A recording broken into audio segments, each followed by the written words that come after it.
for gaining muscle, what are like the maximum or the least amount of input, which is the least amount of effort that they can do to get the maximum amount of results? The least amount of input, if you only have access to normal equipment and you're not going to go out and spend $75 on resistance bands, is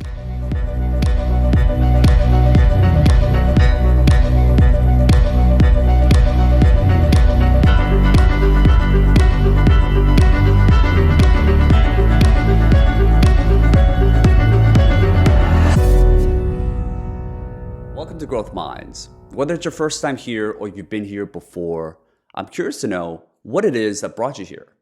And if you can, smash that like button below. It really helps spread our message to more people. All right, on to the episode. Got it. So like you're open to talking about kind of, I actually don't know the history. This is my first time hearing about everything around your transition. I thought you were still with Bulletproof and Upgrade Labs and all that. So Upgrade Labs is also a different thing, or is that part of? Oh yeah, I'm CEO of Upgrade Labs. We are franchising across the country right now. And a lot of Smarter Not Harder, my new book, I'm explaining why biohacking gives people hours and hours every week back.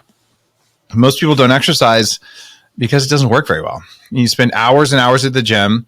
I spent 702 hours when I weighed 300 pounds at the gym and I didn't lose any weight. And my pants were still a 46-inch waist. So I'm like, I'm getting revenge on all of that time with writing this book and with doing Upgrade Labs because I got the stuff that works. Got it. So full time, you're on Upgrade Labs right now, and you're no longer at Bulletproof. That's a separate entity in itself. Obviously, yeah, Bulletproof's a separate entity. I'm a major shareholder. I'm the founder, and I'm fully supportive of the company. I just don't have anything to do with how it operates. Got it. I mean, I think most people still know you as the Bulletproof guy. I am. I'm the founder. I'm like the father of biohacking. I started Bulletproof, and it's $100 million a year plus company that's doing its thing. And, hopefully it'll have an exit soon, and that'd be great. What's been the transition like for you? I mean, I know every figure that company grows by, it kind of involves different skill sets and different processes and different things that are required. Did you feel that from the days of founding the company, which is like, rolling up your sleeves, trying different formulas out for the coffees and really putting yourself out there. Has that process been kind of diminishing as you guys went from 8 figures to a 9-figure company and hopefully $1 billion company down the road? Did you just feel like that wasn't something that was exciting for you anymore? Running $100 million a year company is a horrible job. I don't know why anyone would want it.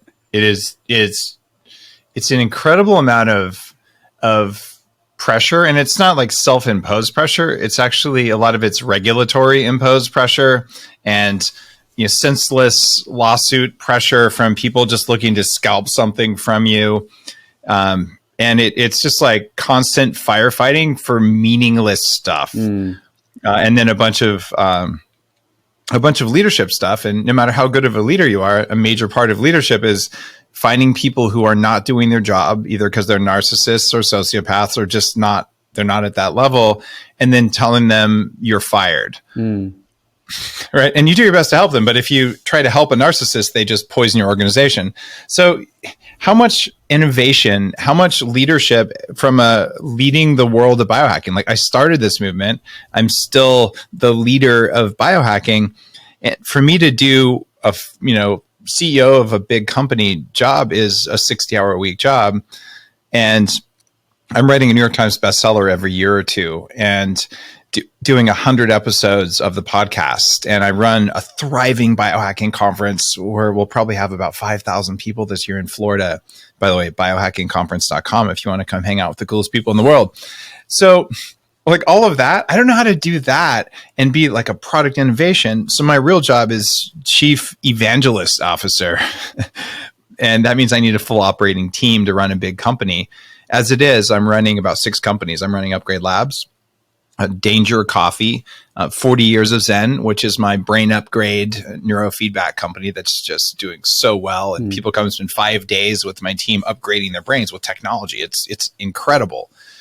And Then I've got my media company and my conference company, and we're franchising Upgrade Labs. Own and upgradelabs.com. Anyone listening can apply to actually own their own Upgrade Labs franchise in their city and help a bunch of people with the stuff we're going to talk about on the show. So that's got me all excited. But I think I'm a startup guy.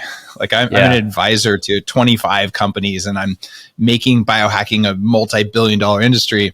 That doesn't mean it's all my companies. It means it's companies I help. So I'm here more to serve and lead a movement than I am to, meet with my CFO and my chief legal counsel and my board of directors every 5 minutes about the latest thing. It just doesn't make me happy. So I'm grateful there are people who love that and I can hire them.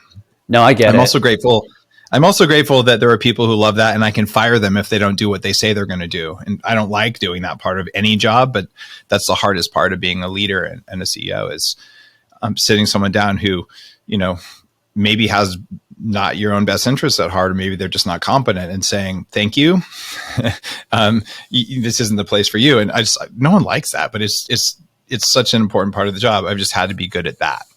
Yeah, and I think we have a lot of entrepreneurs listening to this conversation as well. And a lot of people are aware of the idea that running $100 million company is very different than running a 6-figure or 7-figure company. But for you to be self-aware of knowing your strengths and weaknesses, I think that's probably something that a lot of people listening may have still yet to learn. So like, what were the questions? And we'll certainly get into the biohacking stuff right after this.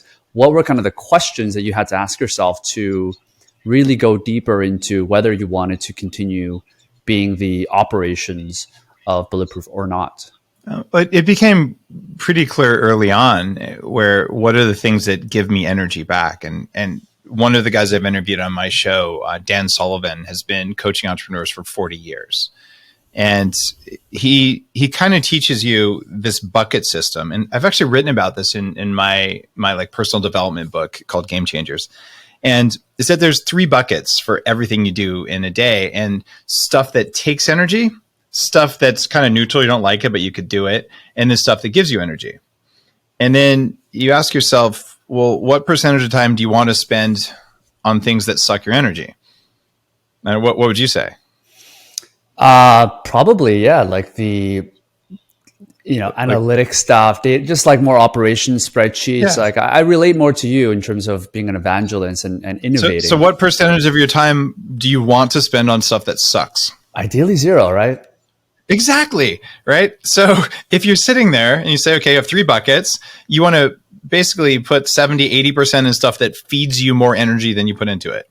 And then you want 20%. All right, I had to like pay the bills or whatever. Right. And then the other stuff that you hate, that's stuff that you have other people do. And as the company gets bigger and bigger and bigger, you find that the percentage of time you spend in boring meetings about regulatory approval from Canada or some nonsense that truly doesn't matter, and it's just a bunch of humans putting barriers in place for each other to increase the number of jobs they have in their government department or something. I'm like, I just don't care, and you can't pay me any amount of money to care. Yeah. So someone else has to do that, and it can't be me because that drains me. Right. And there is someone out there who absolutely is like, oh my God, I get to go to the DMV. That's so exciting. I love bureaucracy. And like, I need those people in my life. I'm just not that person. Right. So that's what I learned. And over time, you realize you're doing more and more of this. So you start taking some of your job and you hire someone to do that part of your job. But most entrepreneurs fail. And I say this having, I'm an advisor to a large number of companies now where I work directly with CEOs and they do my brain training stuff. And what you find is they have a really hard time letting go because they feel like, if I don't have control of that, it's not going to work. I remember one time this really negative guy was harassing me. It was a company with 3 people. And he was saying, how dare you say this? How dare you do that? And why did so-and-so do this? And I said, the honest answer, I don't know why he did that. And I could find out. He goes, well, how could you not know? And I said, do you know everything every member of your team does? He said, yes. And I looked at him and said, that's why you have 3 employees and I have 80. Yeah. Right. So it's about culture and trust and integrity and stuff like that.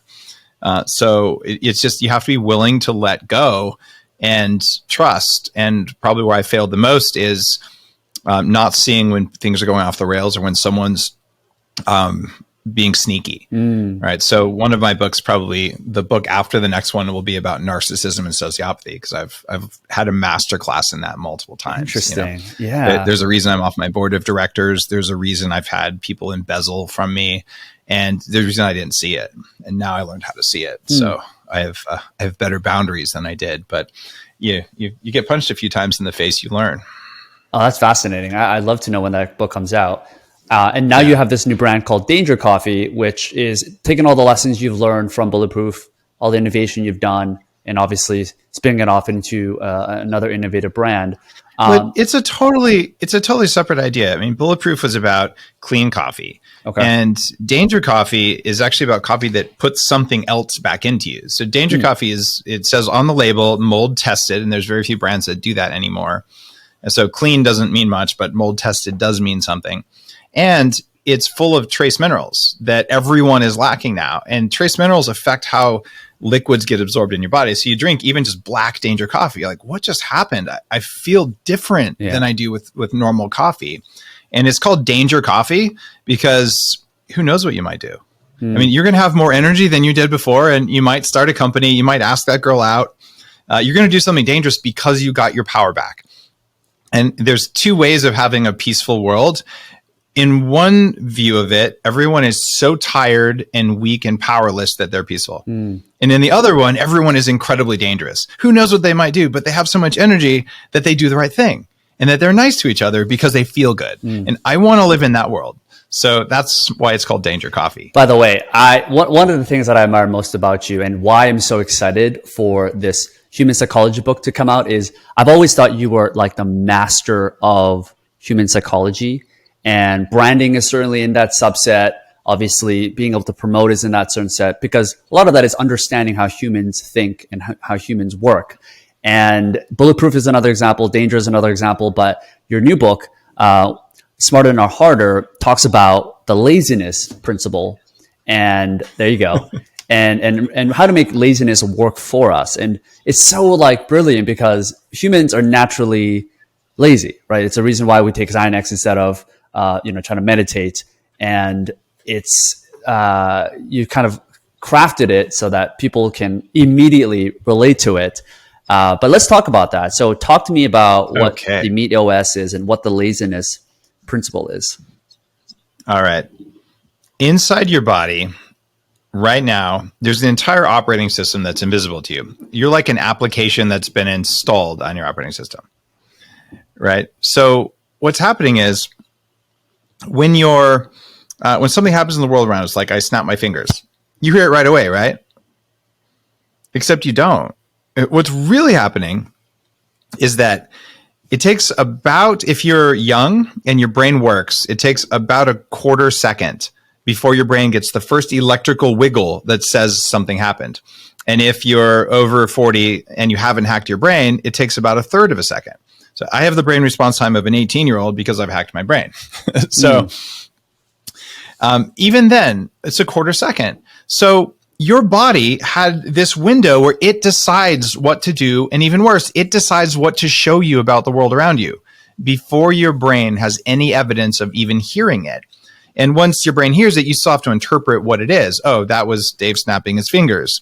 It wasn't a car horn or something. So that's about a half a second. There's a lag time in reality that you can't see. I didn't know that. But it's present all the time. And it's kind of freaky. So you have to ask yourself, what else is my system doing automatically and who programmed it? And you realize, oh my God, it was programmed for survival by the world around you, by your parents, by authority figures, by your teachers, by falling down so many times that it learned how to walk, right? It was programmed by the bullies in 7th grade. It was programmed every time you felt like you weren't safe. Even if you were safe, you just felt like you weren't safe. And all of that kind of boils down, and something happens and someone says something to you, and then an emotion happens in your body. And then you make up a story about it. And this is why we yell at our partners and things like that. And you mentioned the laziness principle here. Well, that same system, it's wired to make sure we survive famines and that we don't waste any energy. So it feels good to be lazy. right? It obviously takes less work, and it's easy to decide to lay on the couch, and it's hard work to decide to get up and get dressed and go to the gym, right? It takes a lot of willpower to do it. But there are hacks for this part of your meat operating system. It's looking for ways to save energy. And here's the prime example. You ever go buy some like really nice thing that's on sale, like a leather jacket or something? Yeah. And you come home and, you know, you maybe you pay $500 for it. Right. But it was on sale, it was 50% off. So you come home and do you say, hey, I just spent $500 on this jacket? Or do you say, hey, I just saved $500 on this jacket? For sure. The save. The savings feels better than the spending. So what I teach you to do in Smarter Not Harder, it's like, hey, here's something that works 6 times better than lifting weights, or 10 times better than doing a cardio class. So if you could do 1 minute or 5 minutes of that actually gives you more return, could you celebrate the fact you just saved a half hour? And would celebrating that half hour be more motivational than saying, I'm going to go do something hard for 10 minutes?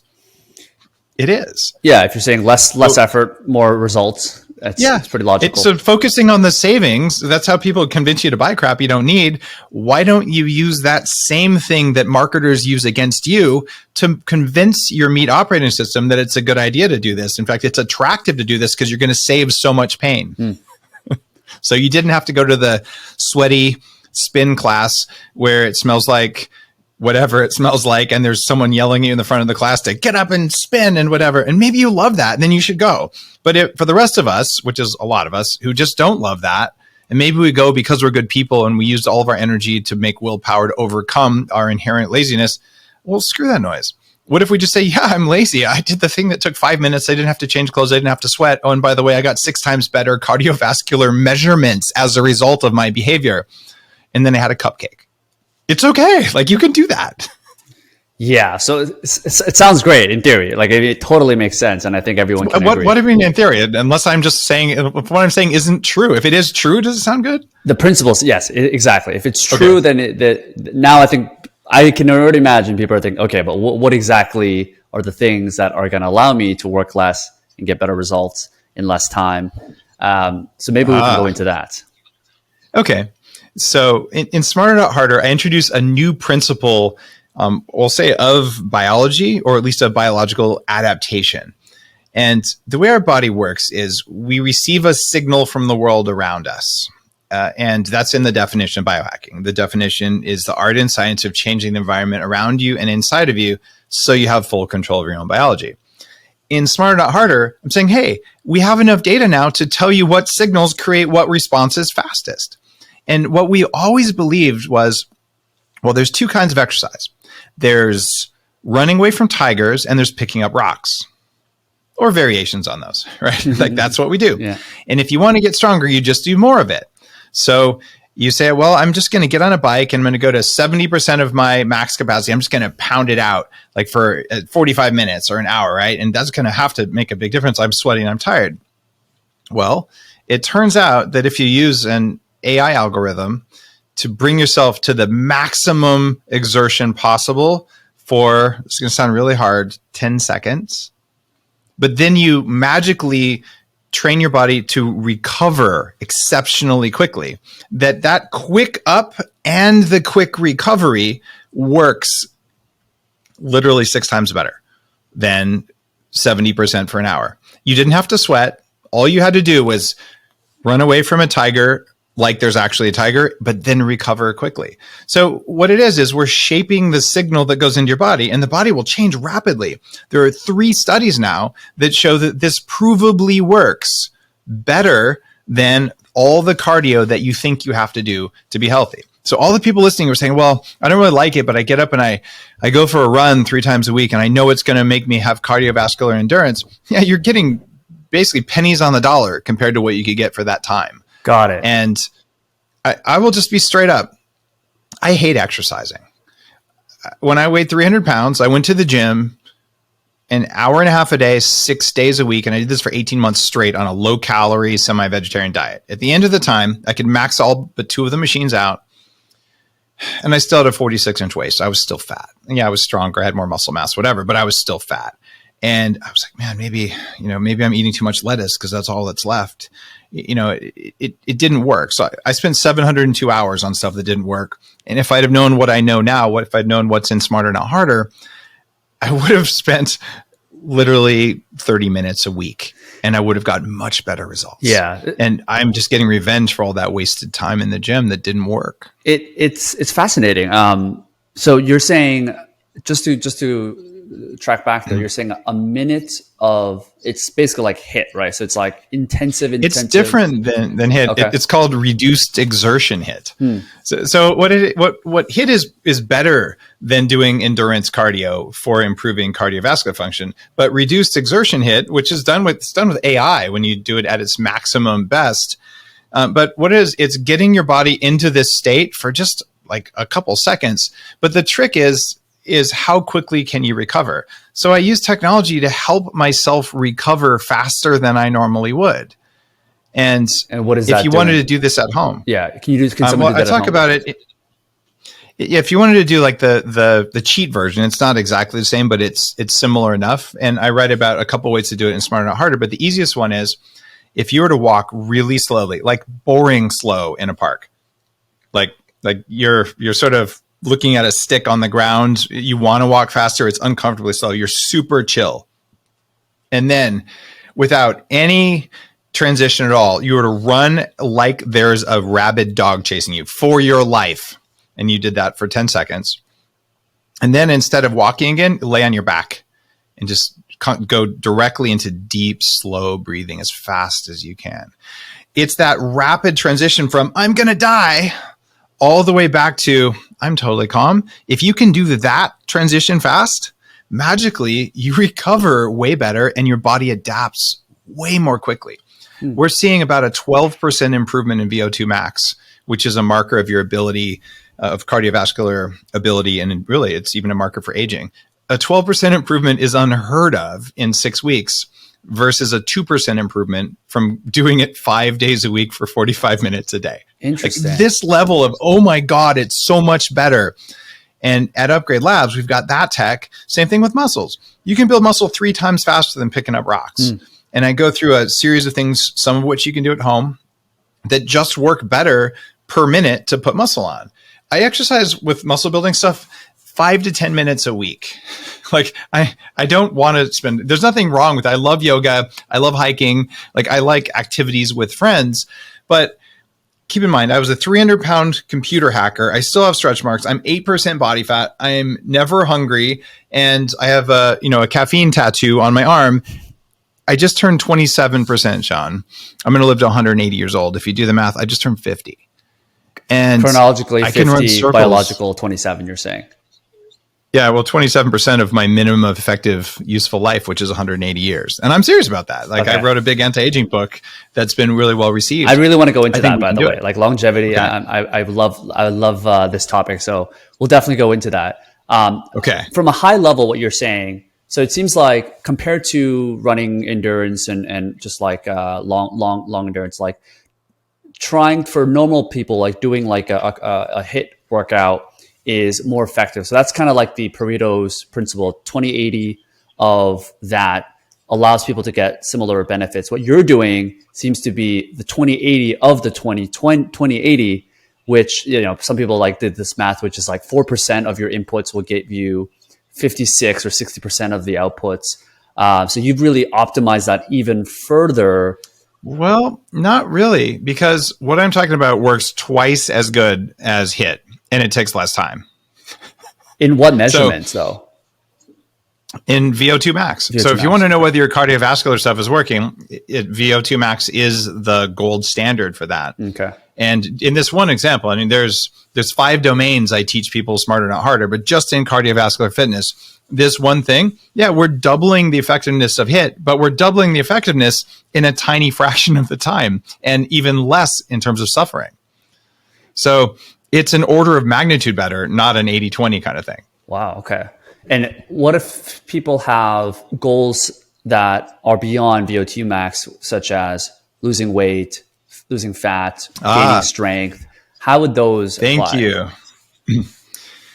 When most people say they want to be healthy, In fact, let's do this. You want to be healthy, right? Yeah. How do you define health? Energy. That's a big one for me. Reduce inflammation, strength, like power, moving, being able to go fast, endurance, not panting when I'm going up 5 flights of stairs, which is probably VO2. Those are probably the 4 major ones, I would say. Got it. Different people will answer that question differently. Almost no one wakes up in the morning and the first thing they think about when they wake up is, today I want to be healthy. Like, health is usually like number 12 on your honey-do list. You know what I'm saying? Yeah. And most people wake up and they say, today, what am I going to do that's going to make me powerful? What am I going to do that's going to make me successful? Or what am I going to do that's going to make me loved or get to have sex? And we don't decide those things. That's our meat operating system. That's built in.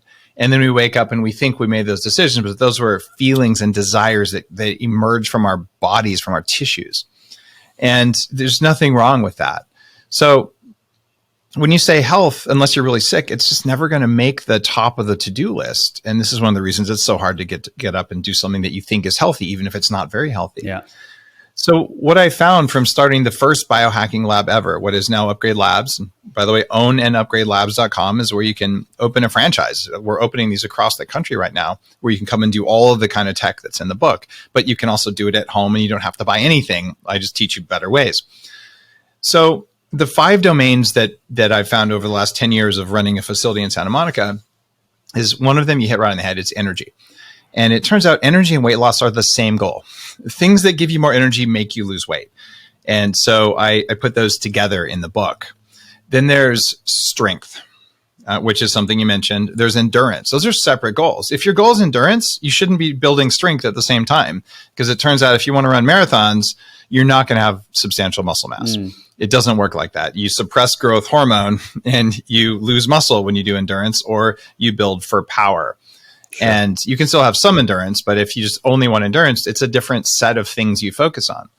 And then the thing that people oftentimes ask for, in fact, for the first time ever, more people are asking for stress relief or anxiety.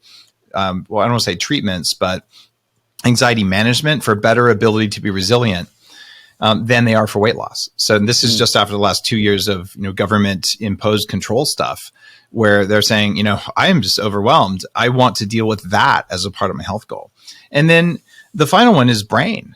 A lot of people, actually, I'm okay if I have muffin top. I just want my brain to work effortlessly. My goal is not to be as lean and ripped as I could possibly be. It's that I just want to be able to create all day long. I want to be able to think. Yeah. So it turns out for me, the reason I started the biohacking movement is I'm an entrepreneur and I'm a tech guy. And for me, the ability to have effortless thinking and creativity and a brain that just works and where I'm just full of energy all the time, I'm happy to weigh 10 extra pounds and have that. It just doesn't make a difference to me. And that means I'm different than someone maybe when I was 300 pounds. I would be like, my God, I would do anything to lose this weight. And I did do anything to lose that weight, right? So our goals are different. So what I do is I teach people in Smarter Not Harder, let's pick your top 2 goals. And then let's choose the activities that have the biggest return on investment for those goals. So then you can actually get results that are very fast. And you're going, what? Like, did this really happen kind of results? And when it comes to weightlifting, there's all sorts of religious beliefs. Well, you got to do a lot of light sets. You should do some small number of heavy sets. Those are all better. Those are all better than not lifting weights. But it turns out that there are things you can do that will build muscle 3 times faster. And it's how do you get a signal into the muscle so that the muscle gets exhausted quickly and it recovers quickly. And when you do that, suddenly, sproing, you can put on an inch of biceps in a very small amount of time, where it almost doesn't seem believable, except, well, you can measure it.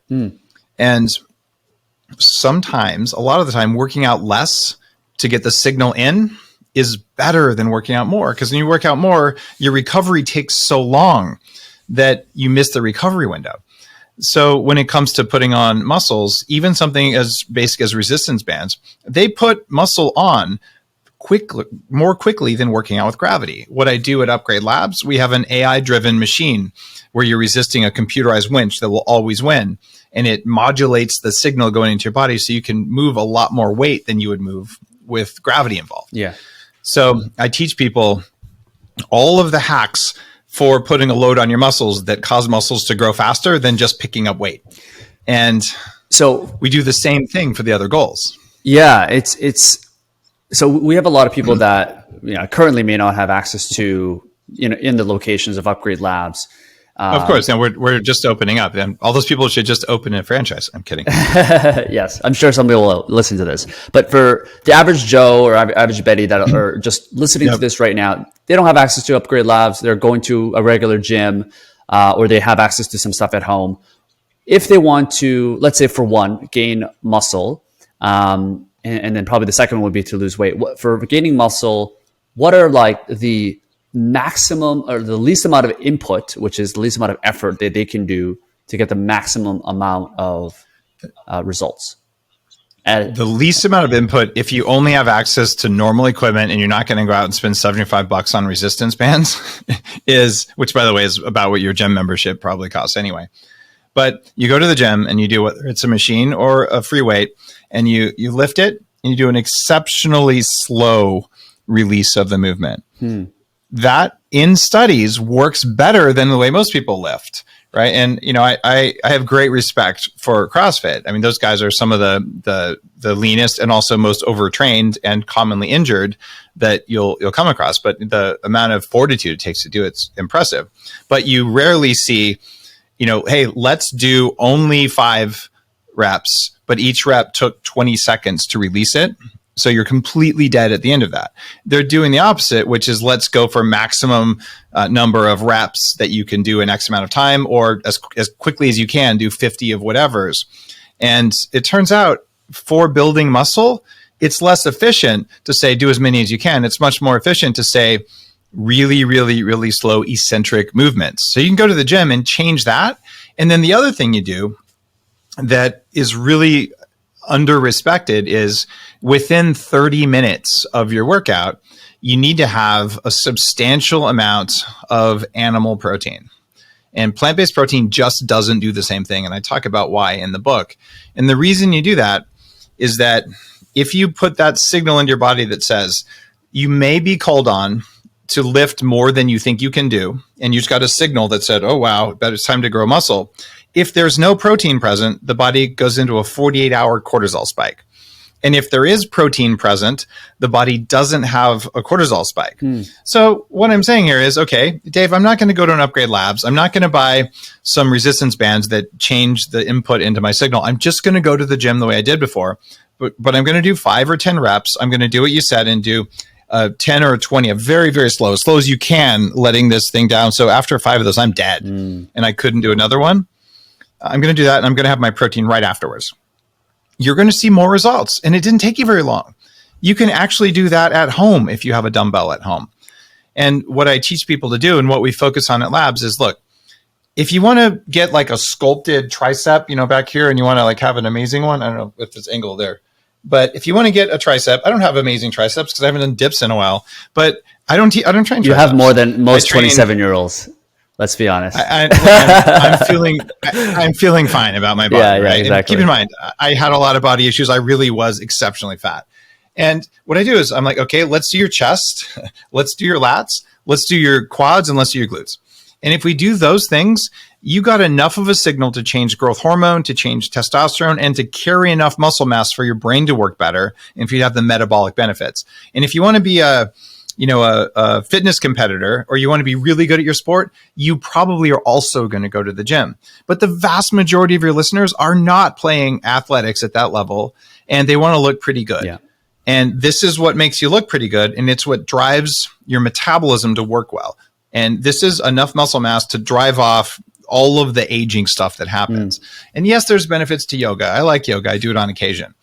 Right. And there's benefits to all these other things. Just the benefits better be that you got social time and breath work in your yoga class, because you don't put on a lot of muscle for that. So I wanted to get my muscle out of the way.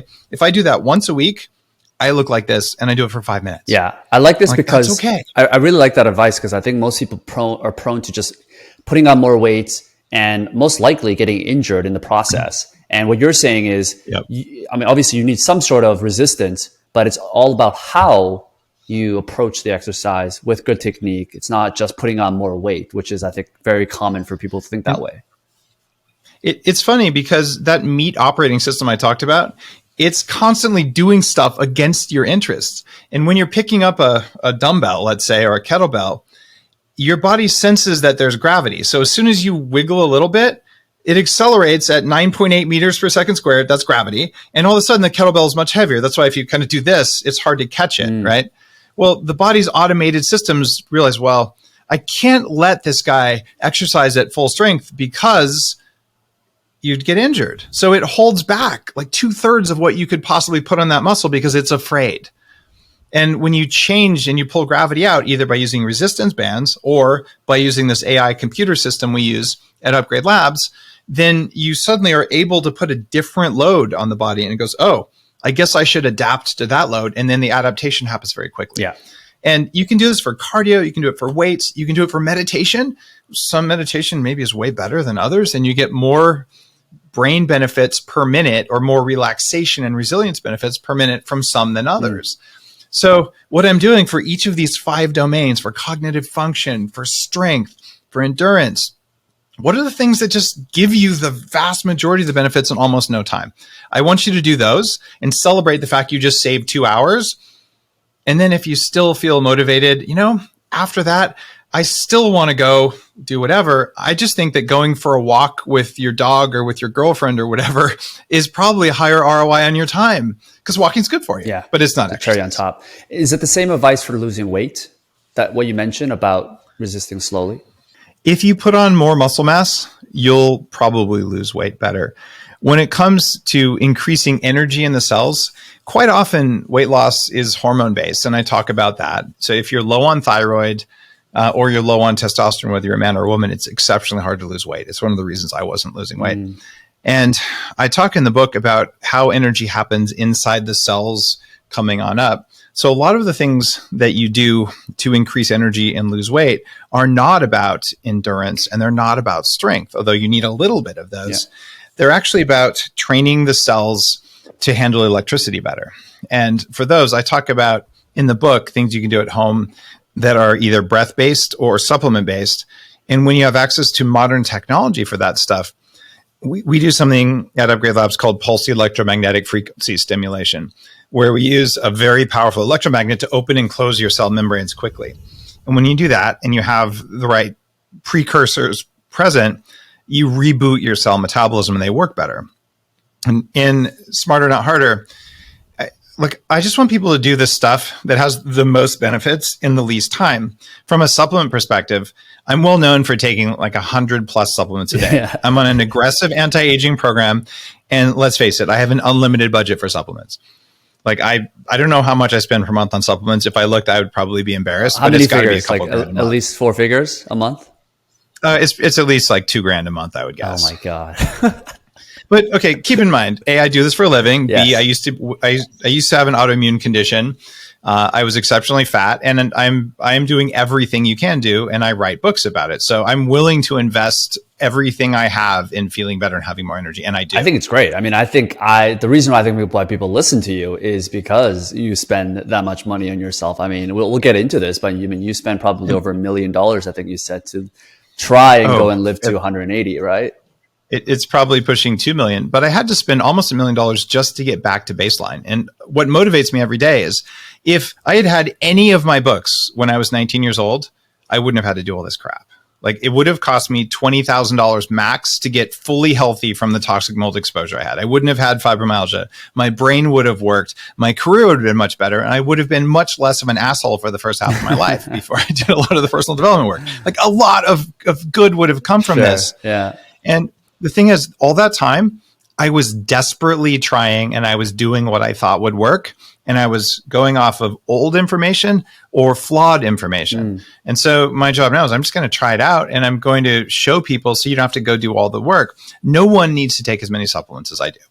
But what I teach in the book is that there's two supplements that very few people take that are required. And these are not sexy.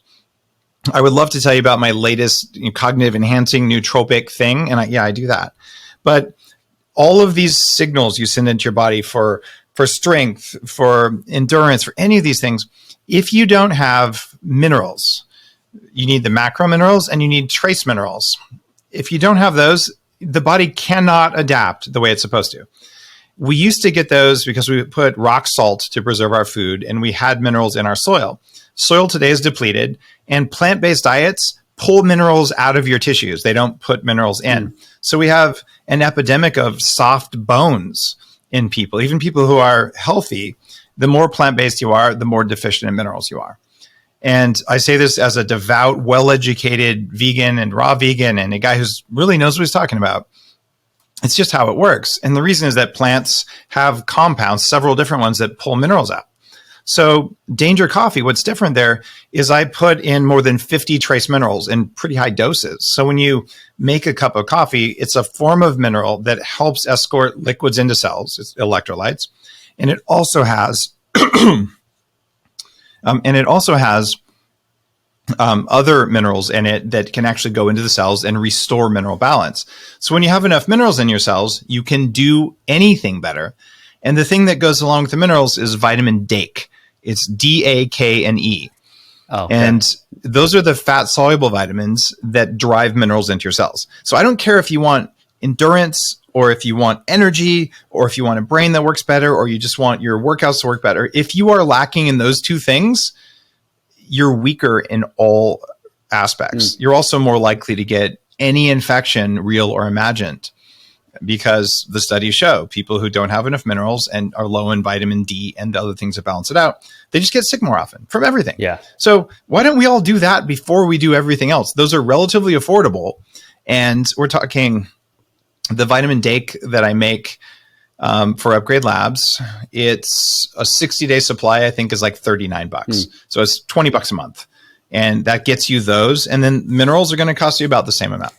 And if you drink the Danger Coffee, you're getting minerals in your coffee. And then you've got your baseline handled. And then when you meditate, it works better. When you lift weights, it works better. Everything works better. And that's core to getting energy back in your cells. So that's like the foundation. And that's where weight loss you're happens. Saying. Yeah. And, when I first got into nutrition and started studying, I think the first default and what most, big wholesale companies will sell in Costco or anything like that is just multivitamins. So what are your thoughts on just taking multivitamins and not separate things like vitamin D or, omega-3, anything like that? I have kind of a love-hate relationship with multivitamins. The vast majority of the ones out there don't do very much. And it's because when you put all those things together, they usually use the lowest quality forms and they simply can't be absorbed. And it doesn't matter what you eat. It matters whether you can absorb what you eat. And that's why animal protein works better than plant protein, because you can absorb it better. And if you think about it, if you say took a cyanide pill, but the pill didn't break apart, the cyanide's not dangerous. So really, it's not whether you took cyanide, it's whether the cyanide could enter your body after you took it. And what we're doing is we're eating a lot of low quality multivitamins that don't work very well, or ones that aren't composed very well. So if you're willing to take a multivitamin that has, 6 pills or more in it, that probably has just enough space to get the basics in that you need. Yeah. So I think a lot of people are promising results from, 1 a day or 3 a day formulas that are very hard to achieve. So it turns out you're probably better off skipping a multivitamin and taking a mineral complex, which is 2 or 3 pills, and taking vitamin DAKE, which is 1 pill. And that's going to do more for you than some multivitamin with usually forms of vitamin B that aren't ideal. Yeah. You may not need any more supplements than that, but you may also say on top of that, why don't I take the cognitive enhancing one because my goal is brain? Or why don't I take one that's really designed for energy metabolism in my cells because I want my energy back? Yeah. And so I feel it works better to do foundation and then goal-based supplements. And the line of supplements that we have at Upgrade Labs is around goals rather than a multivitamin for everyone. Yeah. Just to circle back, Dave, did I hear that you're currently a vegan right now? You're a dedicated vegan right now? No. I was a vegan. I was a raw vegan years ago. Let's see. I did that from 2002 to 2004. What was that like? And, at first I was like, I love this. This is the answer. I'd already lost the vast majority of my weight on keto diets. Back then we called it the Atkins diet, but I could never get like the last 25 or 30 pounds. I would hang out at about 220 pounds and probably 200. That's about where I am right now. Maybe 203 or something is about right for me when I have enough muscle. Yeah. I'm like I said earlier, about 8% body fat right now. Wow. And I don't strive for low body fat. It's just a side effect of what I do. Right. Like I'd be fine if I was 12. It isn't, as long as you're under about 12, you're fine. And even if you're under 15, you're probably fine if you do stuff right. So, you were asking me about what it was like when I went vegan. I actually got down to 185 pounds and I'm like, this is great. And some of my friends were like, Dave, you're kind of looking gaunt. And I'm like, no, I'm just losing weight. You're just not used to seeing me this way. And I had all this crazy energy. Yeah. Right. Now that happens. That's real. And that's what I call the vegan trap. So after about 6 weeks of being on a plant-based diet, which means you only eat plant-based oils, during that time, the body starts to panic and it says, oh my God, I'm not getting any of the types of fat that are good for my metabolism, these saturated fats. So in the short term, it turns up thyroid hormone, which turns up energy. So you get that kind of flighty, ungrounded, angry vegan thing that we all know, even if we say, how dare you say that? Well, just because I'm dangerous. That's why I said it, because I did it. And what you get is that feeling, and okay, that's energy, but your emotions are harder to regulate. It actually happens. And for me, I said, well, okay, now I'm starting to get like weird pains and things like that in my body, and my joints hurt and I'm having some rashes, but it's not the vegan diet because that thing works so well. I'll just be even more vegan. Like I'll double down on it. Right. How do you be more vegan? What does that mean? Like, oh, well, you're vegan, but I just need to be raw vegan. Right? I'm going to make sure that, when I heat that stuff, it's only heated to 108 degrees, and, let's not do honey because an animal touched it or whatever. And like you try all these things, and I just need more superfoods. I'm going to buy this, God knows what all, 100 different foods all ground up into a powder. And eventually I started breaking teeth. I like really temperature sensitive teeth. 2 of them shattered just from normal eating. That's mineral deficiency. And I was like blending and sprouting and doing like all the healthiest vegan things you could ever do, and taking supplements while I did it. So, that happened, and I got a lot of food sensitivities and more autoimmunity than I'd ever had before by the time I figured it all out. The reason I figured it out is I went on a trip to Nepal and Tibet, and I went to a bunch of other countries in the East, and I wanted to learn meditation from the masters. I've done a lot of meditation and personal development work.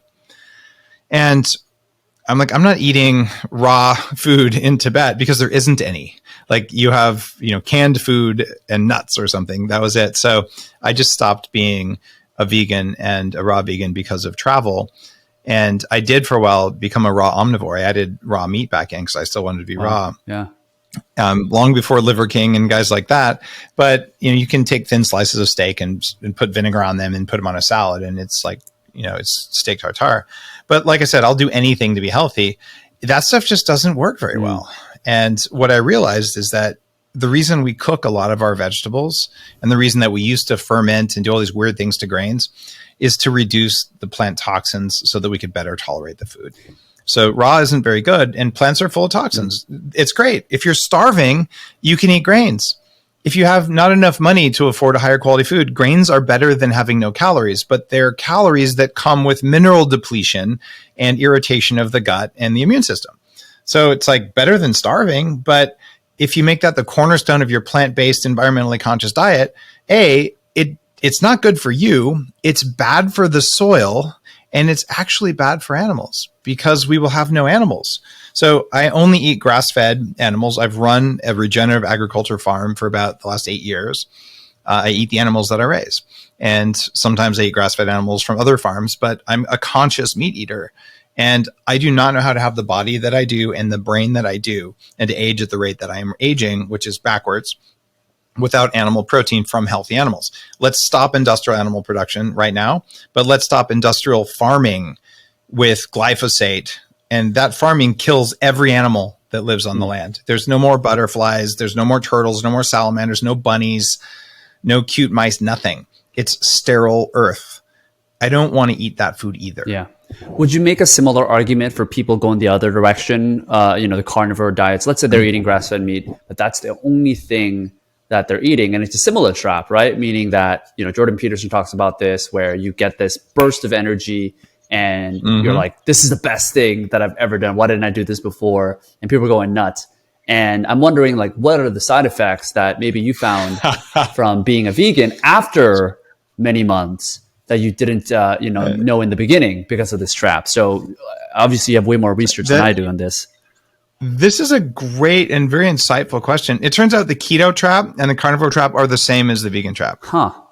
I did, as I was developing the Bulletproof Diet, this is my diet book that's helped people lose about 2 million pounds over the past 10 years. And it echoed a lot of the trends we've seen over the last 10 years. Not echoed, I guess it preceded. But the first chapter, I talk about lectins. There's a whole big lectin movement. I talked about oxalic acid in kale and spinach. There's a big movement on that.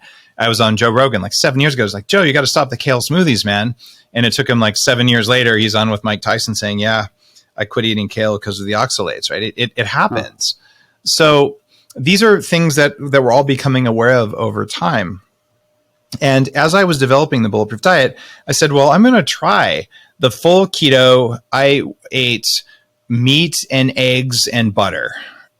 And I ate 4,000 calories a day. And I was going to do it for like a month and not gain weight and say, look, I should have gained 20 pounds with the amount of calories I'm eating. I only gained 2 pounds. It's all done. I also restricted my sleep and stopped exercising. I set myself up to get fat. Yeah. I actually lost weight doing that. And this is that thing. Well, man, this is great. So after 3 months of it, I gave myself an egg allergy because you get leaky gut on the carnivore diet. The reason I wrote that whole Bulletproof Diet book is that cyclical keto works great. But if you become a keto bro, like, dude, if I ever eat a carb again, I'm a bad person. That's going to make you sick. And if you say, I'm never going to eat an animal product again, that's going to make you a sick person. You got to cycle. And so I'm fine with ketosis. I'm fine. Do vegan for a month, but stop for God's sake. Do carnivore for a month, but stop for God's sake. And the real thing that works is eat animals and less inflammatory plants during the week and fast occasionally and do some intermittent fasting. And you can do that forever. And that actually supports the earth. Because if those animals come from regenerative agriculture farms, we will build soil, and soil is the biggest carbon sink we have on the planet. We run out of topsoil in 60 years. And it's not because of carbon dioxide, big companies. It's not because of cows. It's because of industrial farming, and it's because of a lack of regenerative ag. And if you think the answer is to stop eating all animals, it just means that farmers will stop having any animals, and we'll have a world devoid of animals with sterile soil holding up crops of holding up stalks of glyphosate soaked corn. And it's a horrible, horrible world that doesn't support any life, including humans. We must have animals to have healthy soil. And I say this as a regenerative farmer with 3 acres of plants and 25 sheep and 25 pigs and 3 cows and some chickens. Like, this is how it works. Yeah. Anyone who doesn't believe me, go start a fucking farm and try it. You can't do it without animal poop. Yeah. So it is good to be cyclical instead of super strict on that. What exactly is that range? So you said 6 weeks, you started to see the diminishing effects as a vegan. What other time? You usually hit, it depends on men and women. Right. And by the way, intermittent fasting is the same trap. Is it? I've written a whole book called Fast This Way. Oh, wow. Oh, yeah. I've been intermittent fasting. You saw, okay. I do intermittent fasting too. I'm a huge fan. It was also part of the Bulletproof Diet. So like Jack Dorsey was an early adopter, and, he's been doing the butter and coffee thing for a long time. And he got well known because he was saying, well, I only eat 1 meal a day, Monday through Friday, and then I just don't eat on the weekends. And like, that's like overtraining. You can overdo it because you feel really good intermittent fasting. It's way better energy. So women typically hit the I'm over fasting trap if they intermittent fast all day, every day, eat 1 meal a day kind of things. It takes about a month, sometimes 6 weeks. Guys, it takes 6 to 8 weeks. So we're a little bit slower. And the first thing you'll notice is my sleep quality just went down. Like I wake up, I feel like I didn't sleep. If you track your sleep, then you feel like you actually see the numbers going down. Like the quality isn't as good. You go, what could that be? Well, that's what it is. And if you keep going, then with women, they experience more PMS or changes in their cycle. With guys, we wake up without a kickstand. And if you keep going, both men and women get thinning hair. And that's because we are having problems with our thyroid at that point. And the plants are worse for your thyroid than the animals. But what happens if you cycle and you say, well, I don't eat breakfast most mornings, but sometimes I do. And on days when I'm tweaked, I might have protein and fat for breakfast.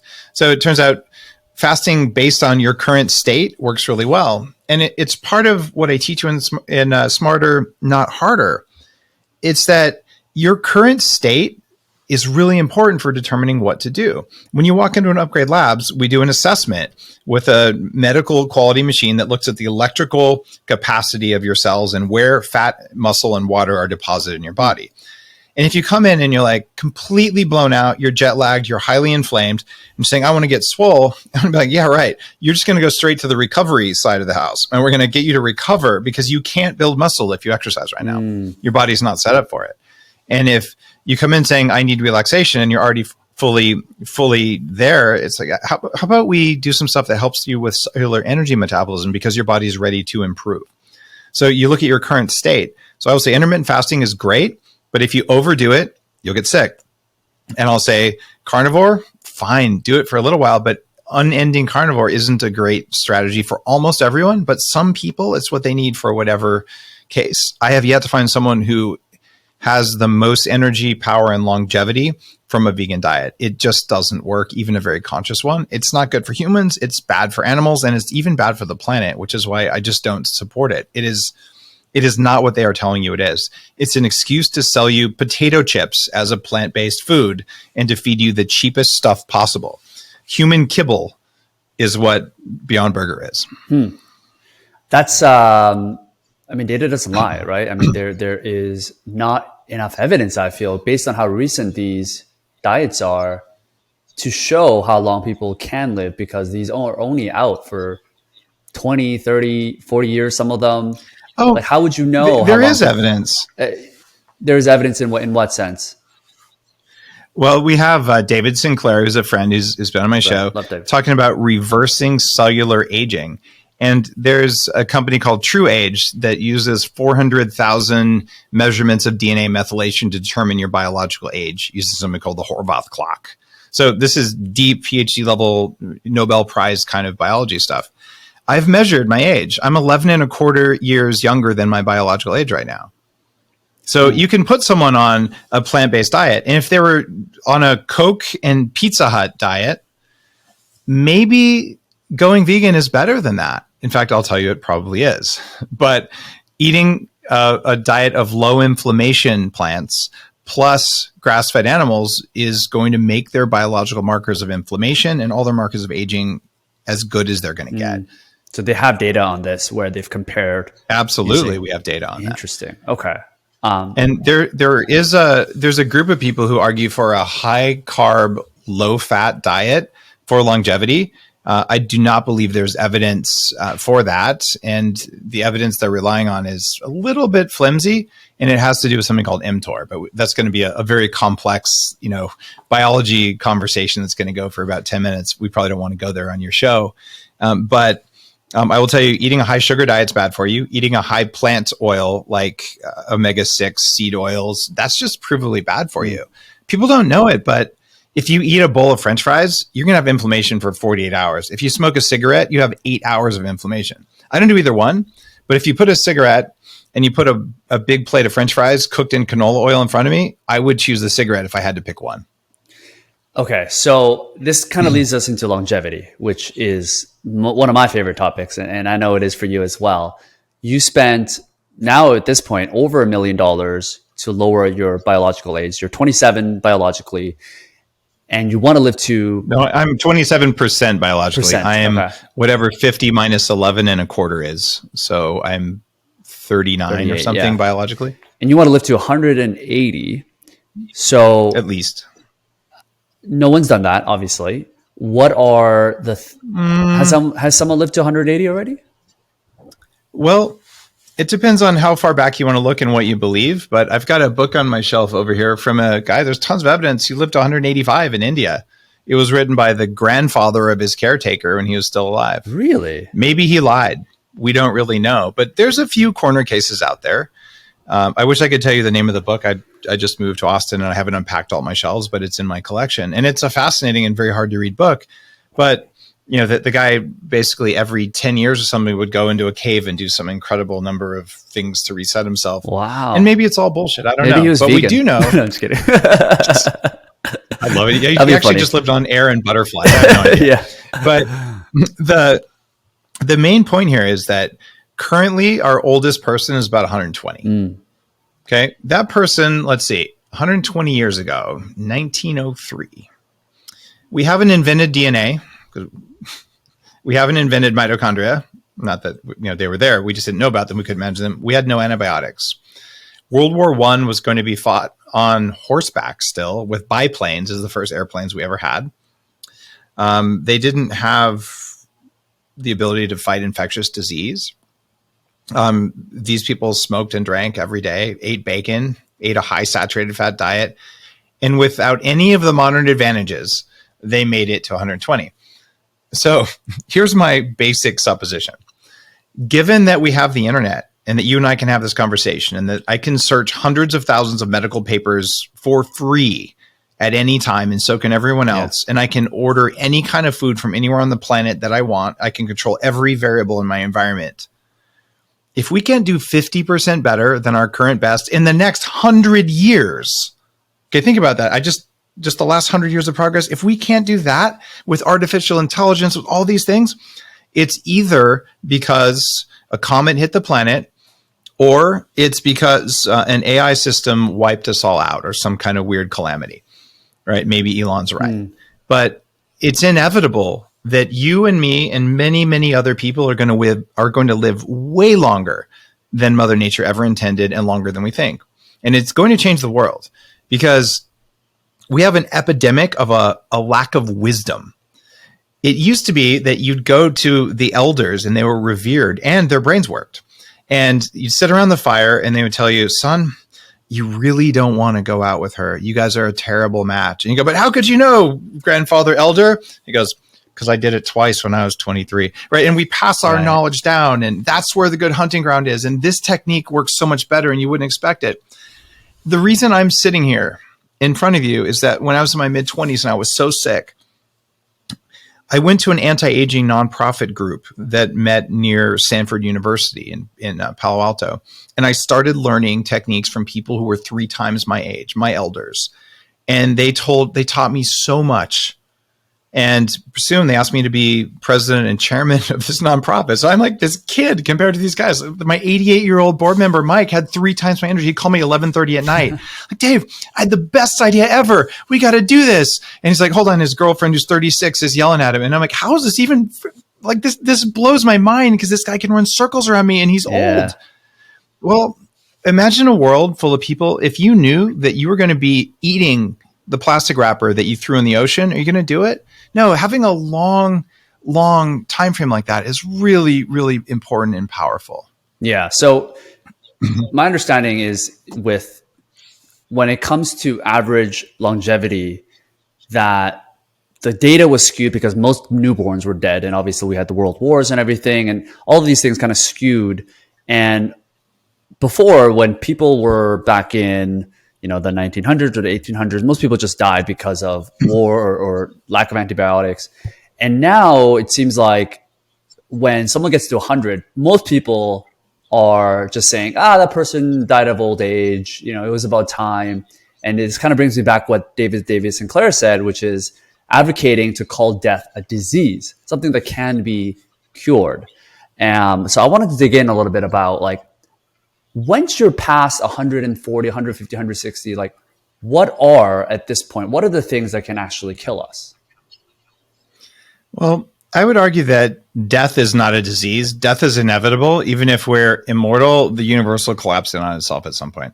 So death is a thing. It's like birth. It happens, and it's not a bad thing. It's aging that's the disease. So my real goal is not to live to 180. It's to die at a time and by a method of my choosing. By a method. Interesting. Okay. Yeah. I don't want to die of old age. I don't want to die of disease. I don't want to die of a piano falling out of the sky and hitting me. I want to be like, I did what I came here to do. I'm at peace with everything. I'm done. And that is a good death. Interesting. And what is, this is going to sound a little morbid, but what is the best way to die if you could choose from a method perspective? I think that's a real personal question. Yeah. So I would say if you look at what the sages, like the ascended master people from many different traditions do, they sit down and they say, I'm getting ready to die. And they tell their friends to come and they say goodbye. And then they sit there and they leave their body and they're dead. That is a very, very enlightened kind of perspective on things. I'd love to get to that stage. I don't think I'm there. So what would be like the most fun thing you could possibly do when you're dying would probably be the way to do it if you're truly done. So I haven't really thought about it much, but I could see, I mean, if you're looking for painless, it's probably like a massive morphine sort of thing that feels really good.